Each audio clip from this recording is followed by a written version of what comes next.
देखो, देखो eukaryotic jeans यहाँ दिखलाया हुआ है, देखिए इस पर eukaryotic structure of eukaryotic gene में हम दिखलाए हैं। देखो this is the 5' end and this is a 3' end of the DNA, and here I have shown the exons and exons, introns, exon, introns and exon. E1, E2, E3. E stand for exon, I stand for intron. I have shown here the 3 exons and 2 introns. Look here, introns here, and you should know here. I just want to make you know that exons are always located at the end of the genes and both the ends of the gene. Then a particular gene starts with the exon. The gene that is a structural gene starts with the exon, not with the introns. At the beginning, exons is present, and at the end, exons are present. Exons are always present at the terminal. Exons are the functional gene, and a particular gene starts with the exons and ends with the exon. At the end and at the start of the genes, introns are not present. This is a very important point, Sabha. In particular, we are studying the structural gene. Structural gene का मतलब the genes which are transcribed and translated. You know, आपको एक चीज पहले हम और बता दें, आप सुने होंगे बेंजर साहब ने जीन को 3 हिस्सों में बांटा था, याद है साहब? ये पहले हम क्लास में बता चुके हैं जब ऑफलाइन क्लास हो रहा था कॉलेज में। तो just I have told you that according to the Benzer's concept, modern concept of gene, जब आप पढ़ते हैं तो जीन को तीन तरह का जीन होता है अकॉर्डिंग टू द बेंजर। कौन कौन जीन होता है जी?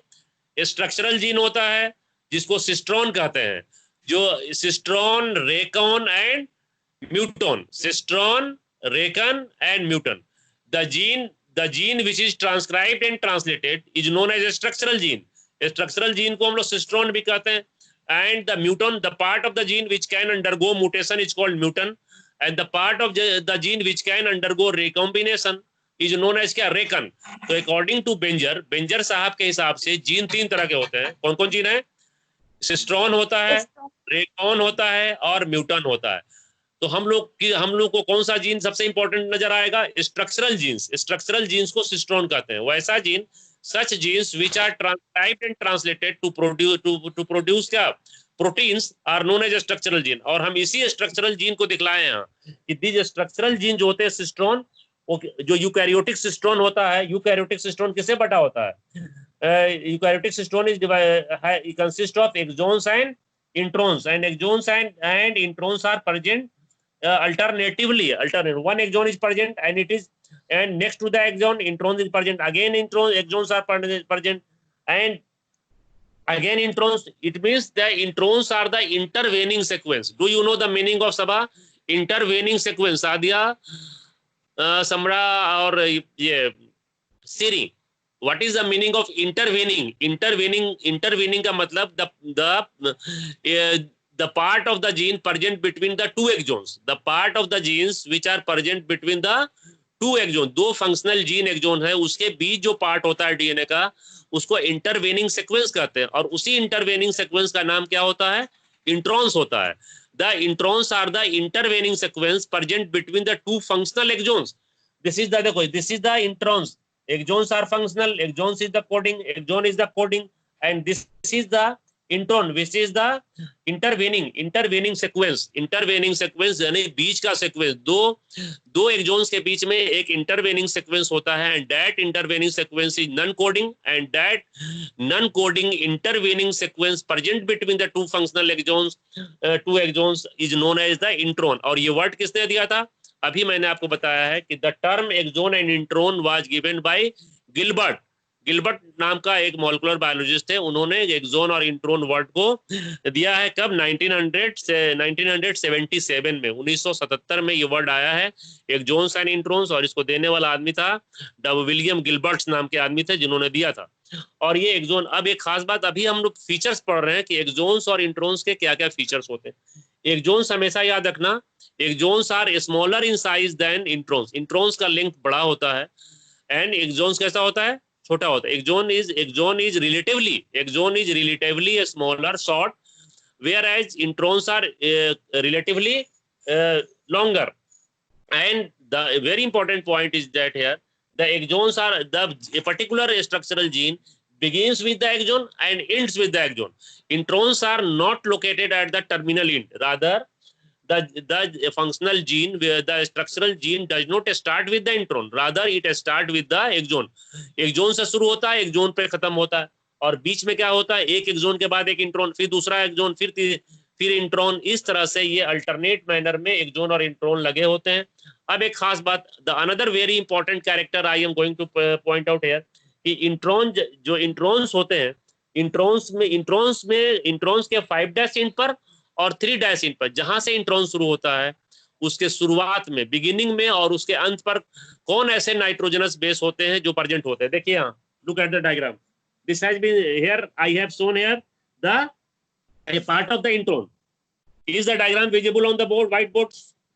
Taba, Sadia, दिख रहा है ये? Is yes, this part visible? This is the intron.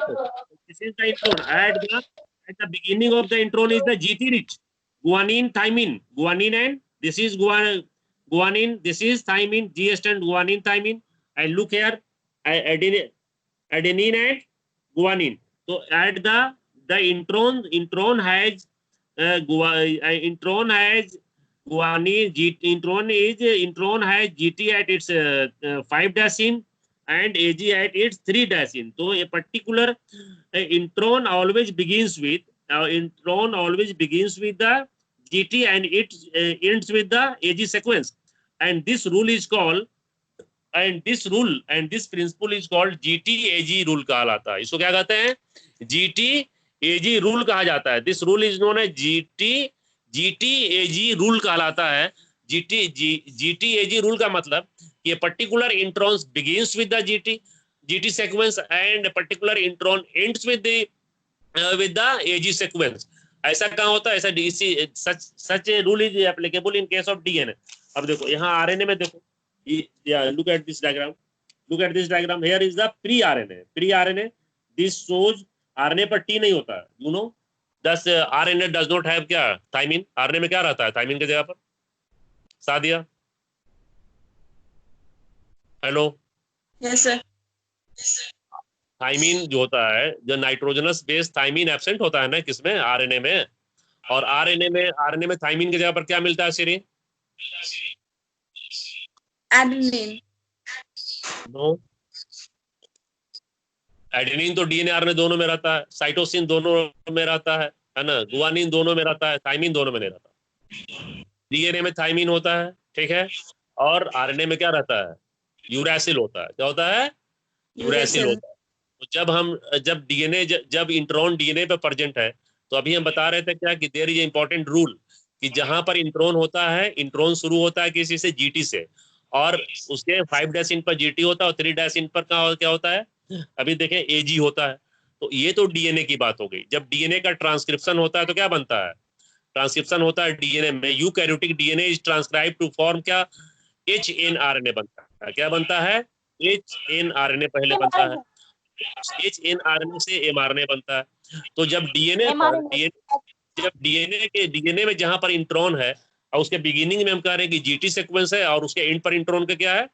AG sequence है. तो अगर जब इनका ट्रांसक्रिप्शन होगा, when it will be transcribe to form hnRNA, या जिसको प्री आरएनए बोलते हैं, उस प्री आरएनए पर अब क्या रहेगा? जी तो रहेगा, लेकिन टी नहीं होता है. आरएनए पर टी नहीं होता, आरएनए पर क्या होता है? यू होता है. तो फिर इसको हम क्या बोलेंगे? जी यू कहेंगे और एजी कहेंगे, जैसा हम नीचे वाले डायग्राम में दिखलाए हैं. देखो यहाँ नीचे वाले डायग्राम में यह क्या लिखा हुआ? नीचे में डायग्राम में है ना, दिस इज, ये डीएनए का डायग्राम है. दिस यहाँ लिखा हुआ है, दिस इज द डीएनए. तो डीएनए पर क्या है? डीएनए पर देख रहे हो कि जहां इंट्रॉन है वहां जीटी है शुरू में, और यहाँ पर क्या? एजी है. और जब इनका ट्रांसक्रिप्शन होगा, यहाँ पर ये डायग्राम देखिए, यहाँ पर आरएनए का ये प्री आरएनए लिखा हुआ है, दिख रहा होगा प्री आरएनए. तो प्री आरएनए में जी के बाद टी नहीं होगा, जी यू होगा और एजी रहेगा. तो हम ये कह रहे थे, कहने का मतलब कि जब आप इतना तो आप सीख चुके कि जो भी यूकैरियोटिक डीएनए होता है, जो भी यूकैरियोटिक जीन्स होता है, स्ट्रक्चरल जीन, वो क्या होता है? Eukaryotic gene is split and it consist of 2 parts, exon and introns. और ये जितने भी यूकैरियोटिक जीन होते हैं उनमें उनका जीन जो होता है वह स्प्लिट होता है. That means that gene is split, which means that the DNA gene consists of exon and introns. Exons are the coding sequence, introns are the non-coding sequence. उसके बाद मैंने अभी एक important character बताया कि जो एक्सोन्स होते हैं, एक्सोन्स रिलेटिवली शॉर्ट होते हैं और इंट्रॉन्स क्या होता है, लंबा होता है थोड़ा. और उसके बाद मैंने ये बताया कि जहां जहां पर इंट्रॉन होता है, इंट्रॉन्स क्या होते हैं, इंटरवेनिंग सीक्वेंस होते हैं जो दो एक्सोन्स के बीच मिलते हैं. ये इंट्रॉन्स का इंट्रॉन्स में एक रूल होते हैं, इंट्रॉन्स में के लिए एक रूल दिया गया है. That rule is known as, that principle is known as GTAG rules.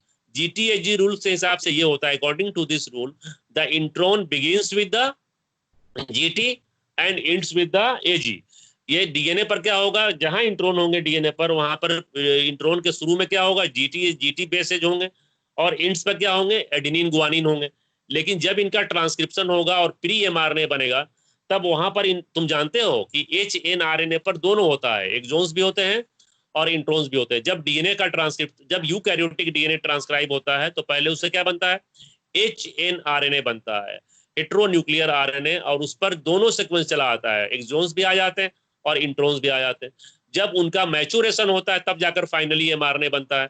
और तो जो HNRNA है, HNRNA पर भी इंट्रॉन रहेगा, जिसको हम लोग HNRNA को प्री RNA भी कहते हैं. उसी प्री RNA पर इंट्रॉन में कौन सा होगा, इंट्रॉन शुरुआत होगा, शुरू किससे होगा, GU सीक्वेंस से, और एंड किससे होगा, AG सीक्वेंस से. सिर्फ फर्क इतना है कि डीएनए पर GT बोलते हैं, GTAG रूल है, और जब प्री RNA की बात करेंगे तो वहां पर GUAG रूल रहेगा. ठीक है, तो ये इंट्रॉन्स की बात है. इंट्रॉन्स बहुत ही इंपॉर्टेंट होता है. इंट्रॉन्स का भी भले ही किसी अमाइनो एसिड को कोड नहीं करते हो, but these introns are also very important because they provide protection to the adjacent genes, exons